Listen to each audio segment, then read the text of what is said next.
Have you ever noticed before that photographers have the tendency to hyper fixate on one specific part of a camera over the whole package, like having the very most amount of megapixels or a little red circle logo on their camera? Sensor size is another one that photographers really like to focus on because bigger is better, right? But is it really worth the sometimes thousands or tens of thousands of dollars more to get the largest physical sensor you possibly can? And are you missing out as a photographer if you don't have the largest sensor possible? That's the question we're answering today. To give you an idea of the sensor size I'm talking about, here's a couple of common ones. Here's your average phone camera sensor. Here's an average compact camera sensor. Here's micro four thirds sensor, very common mount. Here's an APS-C size camera sensor, another really popular one. Here's full frame camera sensors. These are big and very popular, but it gets bigger. And finally, here's a medium format sensor, the largest consumer digital sensors you can buy. So first, let me be super clear.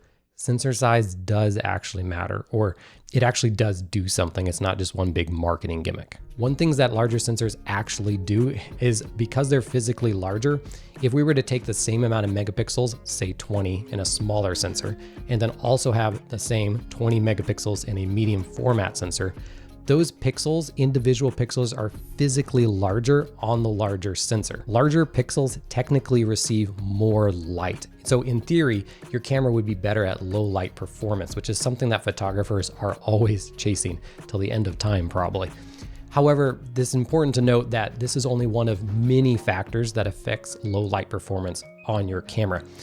One really big one is just the age of the sensor. Technology has gotten so much better that if I were to take this very old 2006 medium format sensor and compare it even against an iPhone 16 small camera sensor, the tech is so good in the iPhone, it's gonna be pretty close, maybe better for the iPhone. People are gonna hate me for saying that.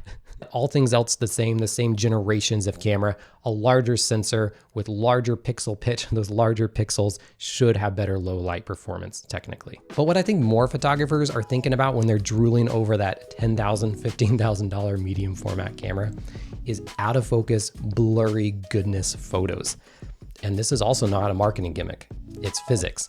However, I do think it's misunderstood and maybe exaggerated. And here's what I mean. Depth of field, or the size of the area in a photo that appears in focus, comes from a combination of a few factors. The main factors are the focal length of the lens you're using, the aperture setting on the lens, and then the sensor size. There are other factors like how far or close you're focusing on a subject, but let's just focus on those three main ones. So for the same focal length and aperture, a larger sensor, or in this case, a medium format sensor, is going to have a shallower depth of field than a smaller sensor, given the same settings across the board. And that can all be expressed using the crop factor formula, which is traditionally based on full frame cameras. So they're at 1, and a medium format camera being larger sensor is actually going to be less than 1.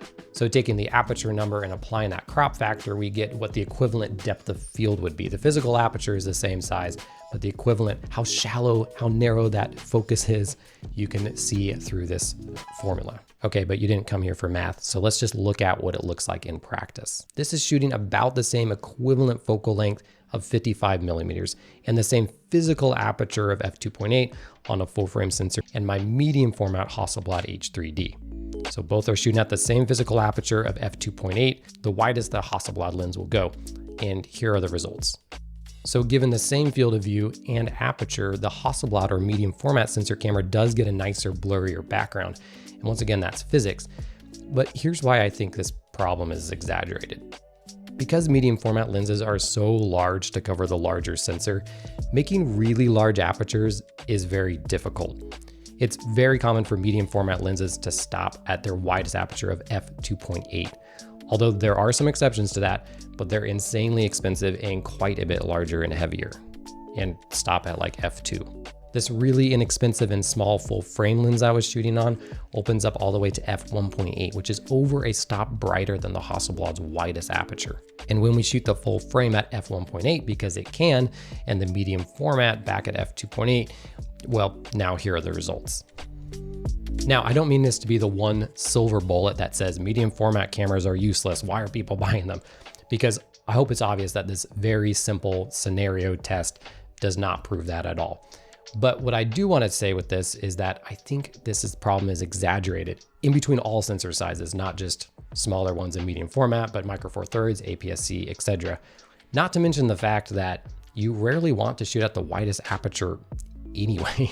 It's very hard to get really anything in focus. But beyond those two important but kind of technical things, how is it like actually using medium format cameras? I am fortunate to have not just one, but two medium format cameras, which, saying that out loud now, I realize how ridiculous that is. But based on that experience, I can tell you, are you missing out by not having one of these hunky, dreamy, big cameras? So I do have to admit, these cameras are insanely fun to shoot.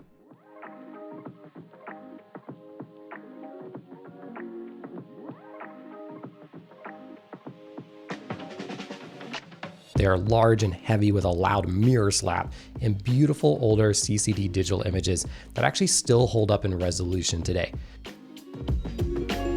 As long as you shoot at base ISO, of course.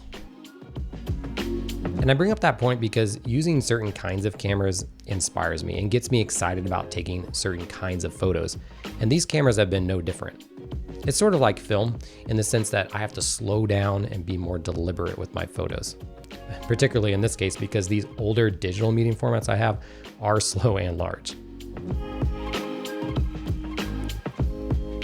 But I also love large, bright viewfinders, and these older digital medium format cameras have huge ones. They make the whole world look like an award-winning photo just by bringing the viewfinder up to your eye.